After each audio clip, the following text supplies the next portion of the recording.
Sfiorata la tragedia questa mattina per due valanghe che a pochi minuti di distanza l'una dall'altra si sono staccate sulle Dolomiti. La prima intorno alle 12:30 quando il 118 viene attivato per un primo distacco di piccole dimensioni finito sulla pista Fedare sul Nuvolau, nella zona dove 10 giorni fa aveva perso la vita la 34enne veneziana, maestra di sci Giulia Ramelli, travolta da una valanga.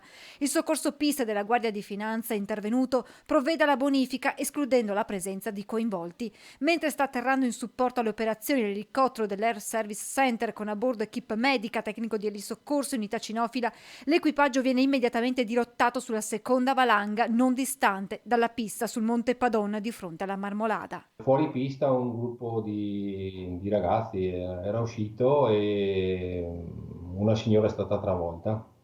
E qui è intervenuto il personale che era presente sul posto e i suoi compagni l'hanno localizzata e sono riusciti a addestrarla in tempi celeri e alla fine salvargli la vita, no? Perché poi l'immediato è sempre quello, la cosa fondamentale. La sciatrice, una 52enne di Mestre, viene subito soccorsa dal personale medico sbarcato nelle vicinanze per i possibili traumi riportati e per la probabile ipotermia e poi trasportata all'ospedale. Fondamentali sono state le dotazioni, sonda, pala e arva di cui erano in possesso sia la donna che gli altri sciatori con lei. Era fondamentale che in questo caso avessero questa strumentazione, altrimenti la ragazza probabilmente non sarebbe rimasta in vita. Barattini, nell'invitare ad allenarsi all'autosoccorso e a dotarsi di tutta la strumentazione necessaria, chiede di fare massima attenzione durante le uscite, visto che in questi giorni la neve fresca caduta si è appoggiata sopra la precedente neve ghiacciata. Questo, insieme al vento, ha creato degli accumuli a debole coesione. Rimarrà un grado alto perché 3, non dimentichiamo, in una scala da 1 a 5